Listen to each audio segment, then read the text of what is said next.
नमस्ते। म आज यहाँलाई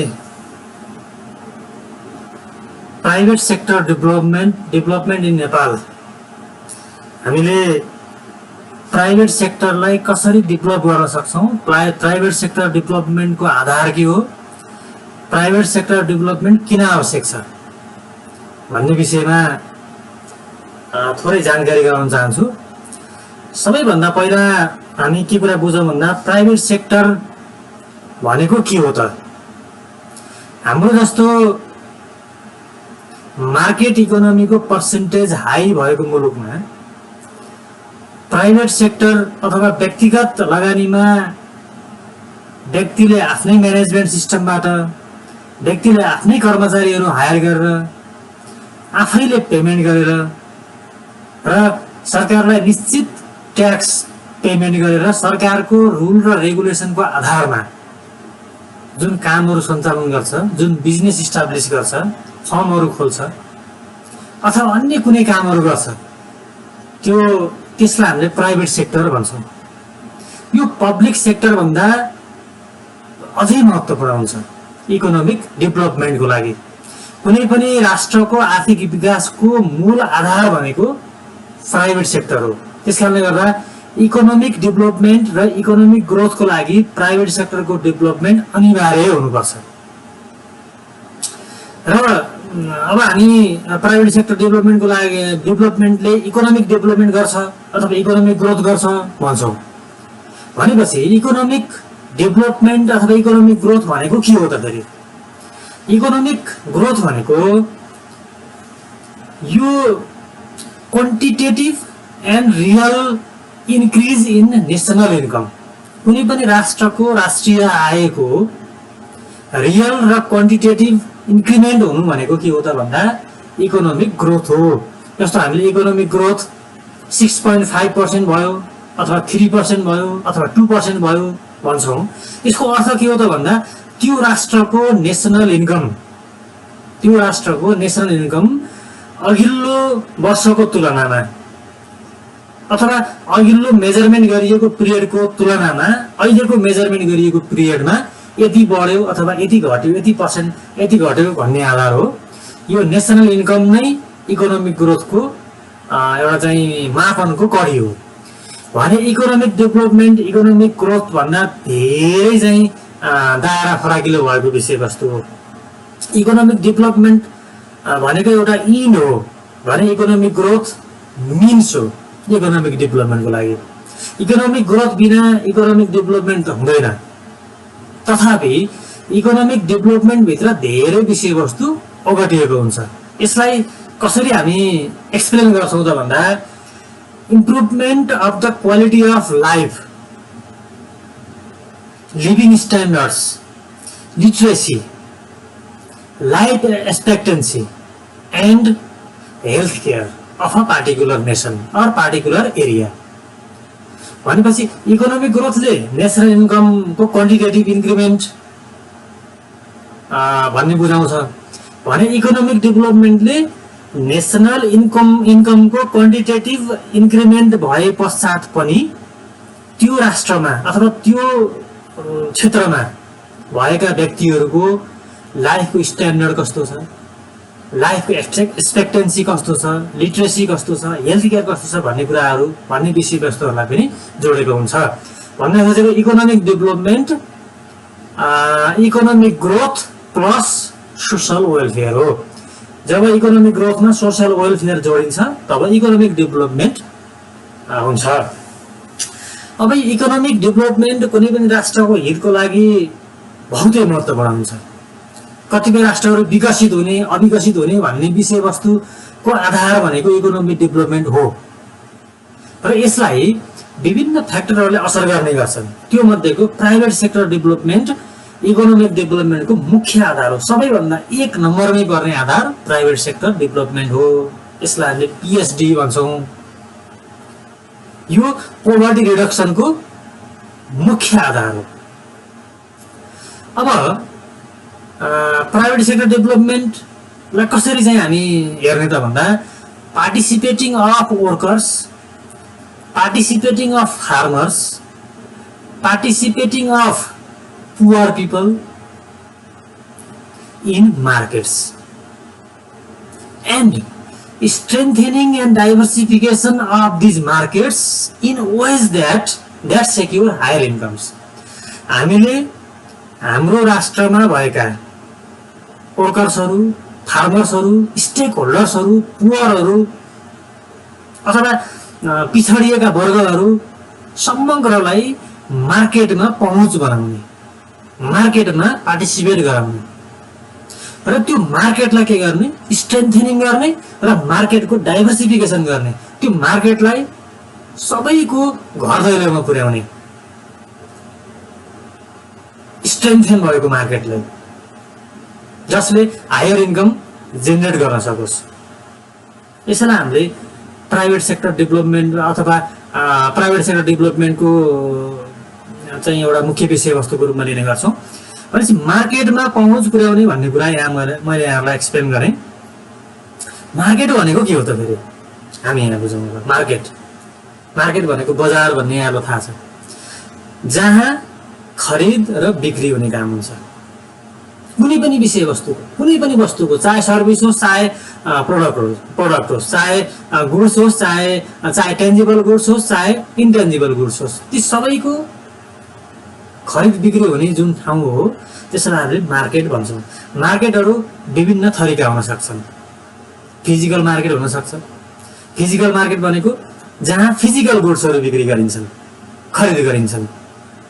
गाई भैँसी भेडा बाख्रा, तरकारी सब्जी, धान गहुँ मकै लगायतका विविध फिजिकल गुड्सहरूको बाइङ र सेलिङ गर्ने स्पेसलाई हामीले फिजिकल मार्केट भन्छौँ। यो पनि कन्ज्युमर मार्केट हुन सक्छ, बिजनेस मार्केट हुन सक्छ, ग्लोबल मार्केट हुन सक्छ। यी सबैमा सबै जनताको पहुँच पुग्न जरुरी हुन्छ। पहुँच पुर्याउने पोलिसी डेभलप गर्नुपर्छ। दोस्रो भर्चुअल मार्केट भन्ने छ। भर्चुअल मार्केट भनेको फिजिकल मार्केटकै स्वरूप हो अथवा नलेज मार्केटकै अर्को स्वरूप हुन सक्छ, जुन भर्चुअलले हुँदैन, निश्चित ठाउँमा हुँदैन। फिजिकल्ली हामी त्यसलाई फिजिकल्ली एप्रोच हुन हामी सक्दैनौँ। भर्चुअल्ली विभिन्न किसिमको इलेक्ट्रोनिक माध्यमहरूबाट जुन चाहिँ खरिद बिक्री हुन्छ त्यसलाई हामीले भर्चुअल मार्केट भन्छौँ। यहाँले सुन्नुभयो होला, इसेवा भयो होइन, लगायतका चाहिँ यीमा अहिले त इलेक्ट्रोनिक माध्यमबाट धेरै विकास भएको छ। जस्तो दराज भन्न सक्छौँ, हामीले अमेजन भन्न सक्छौँ। यिनीहरू भर्चुअल मार्केटहरू हुन्। त्यसमा पनि पहुँच पुर्याउने। अक्सन मार्केट भन्ने हुन्छ अर्को। अक्सन मार्केट भनेको तपाईँले उत्पादन गरेको विषय कुनै पनि वस्तु, तपाईँले जेनेरेट गरेको कुनै पनि सेवा तपाईँले बिडिङबाट सबैभन्दा हाई प्राइस चाहिँ पाउनको लागि तपाईँ बिडिङ गर्न सक्नुहुन्छ। त्यो मार्केटमा सबैभन्दा हाई प्राइस जसले पे गर्छ उसैलाई तपाईँले चाहिँ तपाईँको सर्भिस अथवा गुड्स चाहिँ बेच्ने हो। त्यस्तो मार्केटलाई हामीले अक्सन मार्केट भन्छौँ। अक्सन मार्केटको डेभलपमेन्ट नेपालमा खासै भएको पाइँदैन।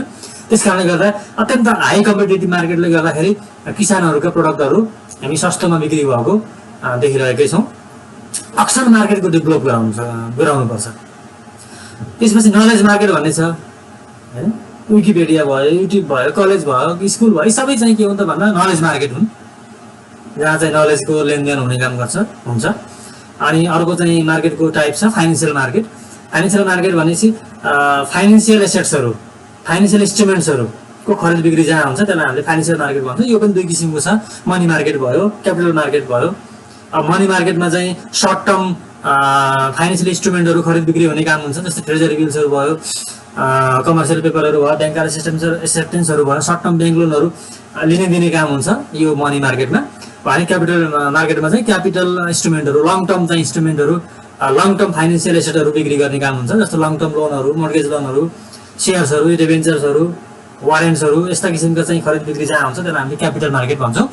भन्न खोजेको मैले के भने भन्दा मार्केटका विभिन्न प्रकारहरू जस्तो physical market, virtual market, auction market, knowledge market, financial market, ती सबै मार्केटमा सबैको पहुँच, सबैको पार्टिसिपेसन हुनु नै प्राइभेट सेक्टर डेभलपमेन्टको मुख्य आधार हो। अब यसमा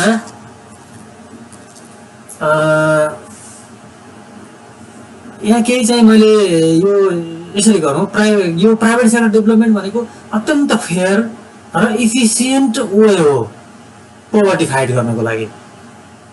डेभलपिङ कन्ट्रिजहरूले अथवा लिस्ट डेभलप कन्ट्रीहरूले प्राइभेट सेक्टरमै फोकस गर्नुपर्छ। हामीले मुख्य गरी के हेरेर आउँछौँ भन्दा धेरै जसो सरकारहरूको ध्यान अब भइरहेको पब्लिक सेक्टरलाई मात्रै हेर्ने अथवा सरकारी सेक्टरलाई मात्रै चाहिँ अवलम्बन अलि बढावा दिने यस्ता यस्ता कुराहरू।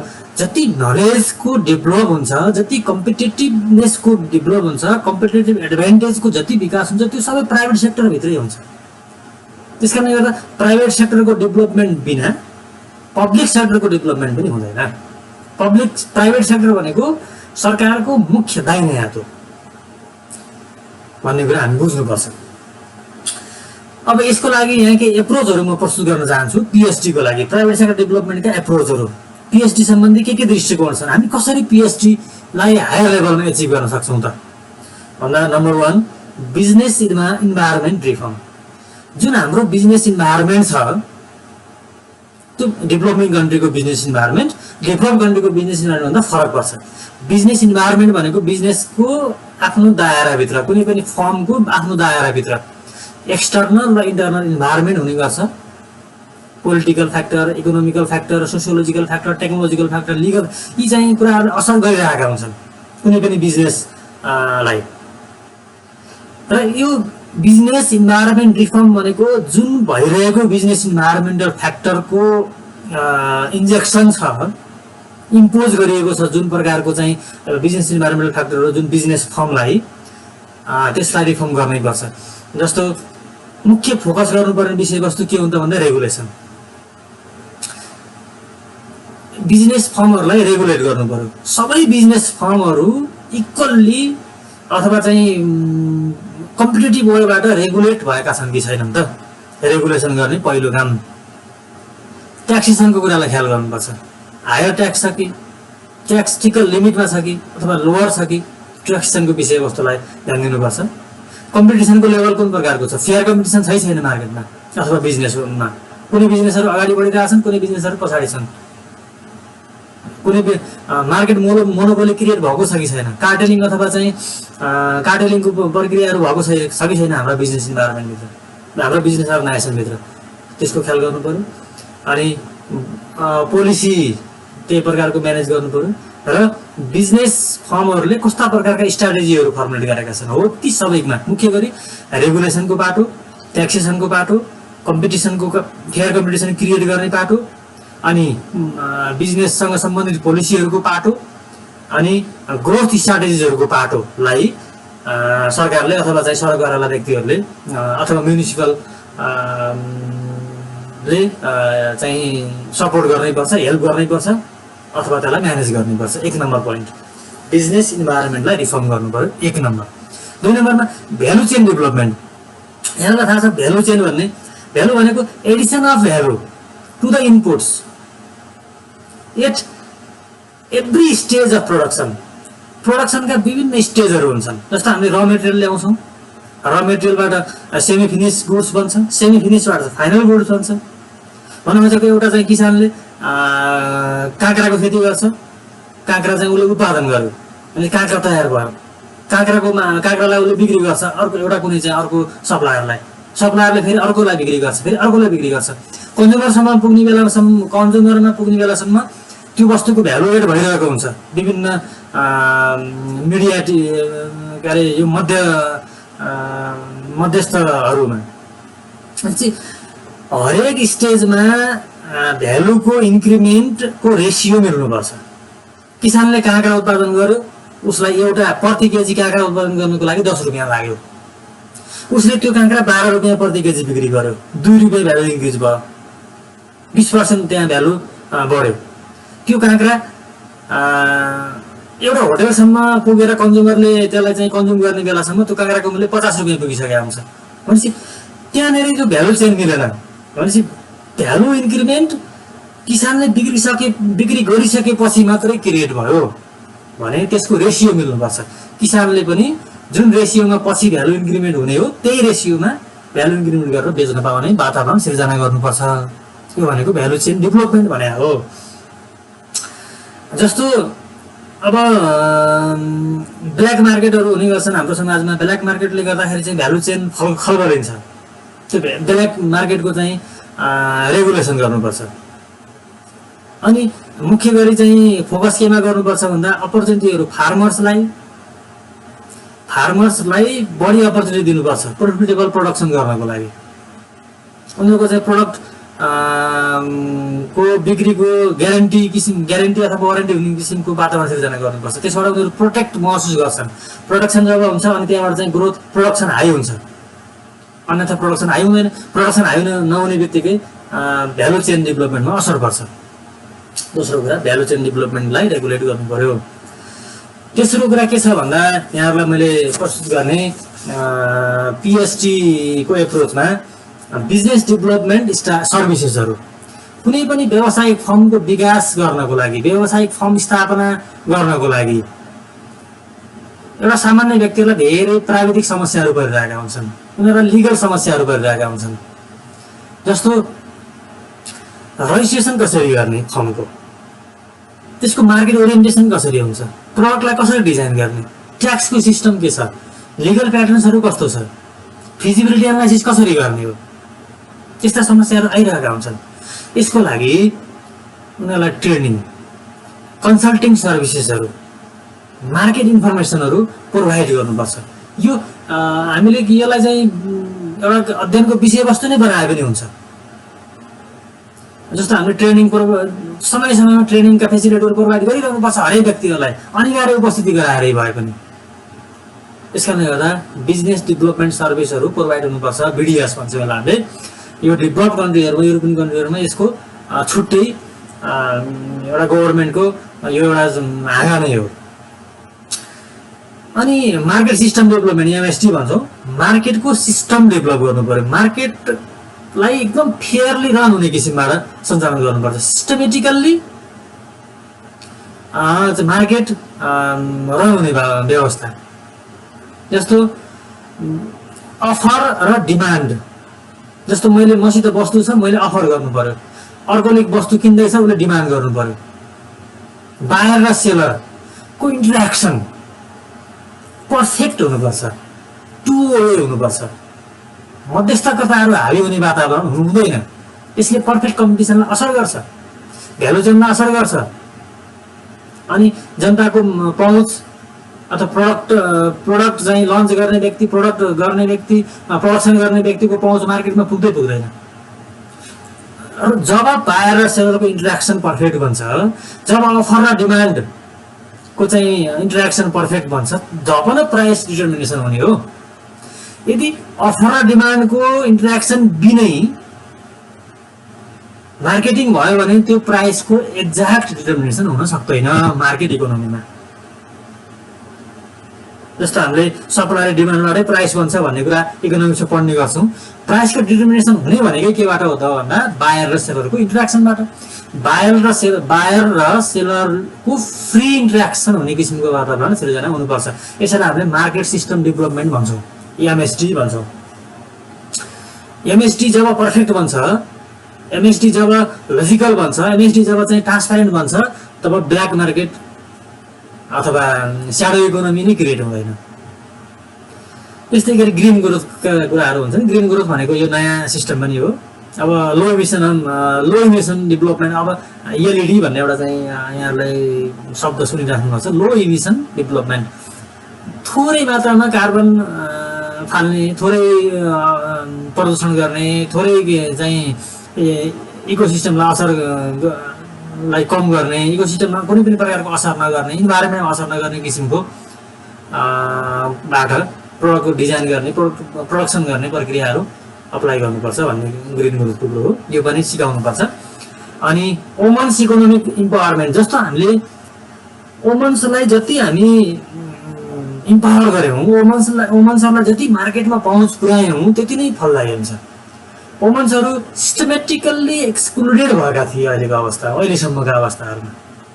सिस्टमेटिकल्ली एक्सक्लुडेड थिए, तर एक्सक्लुडेड सिस्टमेटिकल्ली गरिएको थियो। तर अहिले आएर के छ त भन्दा हरेक प्रोपर्टीहरूमा होइन महिलाको पनि हक हुने, महिला अगाडि बढ्ने वातावरण सिर्जना भएको छ, यो अत्यन्तै राम्रो हो। यसले प्राइभेट सेक्टर डेभलपमेन्टको लागि ठुलो रोल प्ले गर्न सक्छ। अनि तेस्रो कुरा, अर्को महत्त्वपूर्ण कुरा के छ भने लोकल इकोनोमिक डेभलपमेन्ट, यसलाई पनि एलइडी भन्छौँ, लोकल इकोनोमिक डेभलपमेन्ट। कुनै एउटा म्युनिसिपलभित्र, कुनै एउटा स्टेटभित्र, कुनै एउटा एरिया रिजनभित्र कुन प्रकारको वस्तुको डेभलपमेन्ट हुन सक्छ, कुन प्रकारको उद्योगको सम्भावना छ, त्यसलाई बढी फोकस गर्नुपर्छ। बजेटिङ गरेर त्यसलाई ध्यान दिनुपर्छ। जस्तो हामीले हेर्ने गर्छौँ स्मार्ट गाउँ परियोजना भन्ने, सुन्तला क्षेत्र, कफी जोन, ट्राउट एरिया, यसरी भन्छौँ नि हामीले। जुन क्षेत्रमा जुन प्रोडक्टको सबैभन्दा बढी पोसिबिलिटी छ, सम्भाव्यता जसको सबैभन्दा बढी छ, त्यतातिर फोकस गरेर बिजनेसका पर्सेन्टेजहरूलाई इन्हान्स गर्नुपर्छ। यो भनेको लोकल इकोनोमिक डेभलपमेन्ट हो। ताप्लेजुङको एउटा चाहिँ गाउँपालिकाले जेमा विकास जे गर्दैछ, जुन बिजनेस स्ट्राटेजी उसले चाहिँ लगाउँदैछ, जुन बिजनेसमा लगानी गर्दैछ, खर्च गर्दैछ, डोल्पाको एउटा चाहिँ स्थानीय तहले पनि त्यही गर्नुपर्छ भन्ने होइन। आफ्नो लोकालिटी हेरेर लोकल डेभलप कसरी गर्न सकिन्छ त्यही प्रकारका कार्यक्रमहरूको विकास गर्नुपर्छ भन्ने यो अवधारणा हो। यसले गरी पब्लिक प्राइभेट पार्टनरसिप, पीपीपी भन्छौँ। जब पब्लिकसँग प्राइभेट पार्टनर गर्छ, प्राइभेटलाई परेका हरेक समस्याहरू पब्लिक सेक्टरले चाहिँ समाधान गर्नको लागि हेल्प गर्छ। पब्लिक सेक्टरमा परेका समस्या जब प्राइभेट सेक्टरले हेल्प गर्नको लागि सहयोग गर्छ। पब्लिक र प्राइभेटको साझेदारीबाट जब कुनै पनि व्यावसायिक फर्महरू इस्टाब्लिस हुन्छन्, जब बिजनेसको सुरुवात हुन्छ, जब मार्केटको चाहिँ सुरुवात हुन्छ, तब प्राइभेट सेक्टर इन्हान्समेन्टको लागि पनि यसले हेल्प गर्छ। जस्तै यसमा चाहिँ स्किलहरू एक्सचेन्ज गर्ने कुरा हुनसक्छ, म्यानेजमेन्ट एक्सचेन्ज गर्ने कुरा हुनसक्छ, रिसोर्सेसहरू एक्सचेन्ज गर्ने कुरा हुनसक्छ। यी कुराहरू चाहिँ पब्लिक प्राइभेट पार्टनरसिपभित्र पर्ने विषयवस्तु हुन्, यसलाई ख्याल गर्नु पर्यो। त्यसपछि एक्सेस टु फाइनेन्सिङ अथवा क्यापिटल हरेक प्राइभेट सेक्टर डेभलपमेन्टको मुटु नै हो फाइनेन्स भन्ने विषयवस्तु। यो फाइनेन्सको एक्सेस हुनैपर्छ।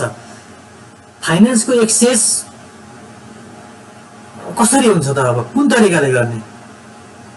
यो भनेको building ability of individuals and private sectors to obtain financial services and risk management services from the government or from public sectors or from other private sectors. एउटा प्राइभेट सेक्टरले फाइनेन्शियल सर्भिसहरू र risk manage गर्ने किसिमका सर्भिसहरू सजिलैसँग पाउने वातावरण हुनुपर्छ। लाइन अफ क्रेडिट क्रिएट गरेर हुन्छ कि, सफ्ट लोनको व्यवस्था गरेर हुन्छ कि, सब्सिडीको व्यवस्था गरेर हुन्छ कि, कुनै किसिमका चाहिँ अनुदानका व्यवस्थाहरू गरेर हुन्छ कि, हामीले के गर्नुपर्छ भन्दा फाइनेन्समा एक्सेस दिनु पर्यो।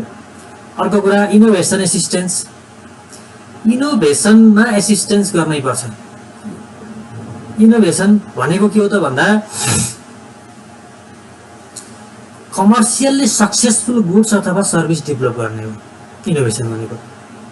जुन गुड्स अथवा सर्भिसहरू कमर्सियल्ली चाहिँ सस्टेनेबल छन् अथवा सक्सेसफुल छन्, त्यस्ता वस्तुहरू विकास गर्ने, त्यस्ता वस्तुहरूको प्रोडक्सन गर्नेतिर ध्यान दिनु पर्यो।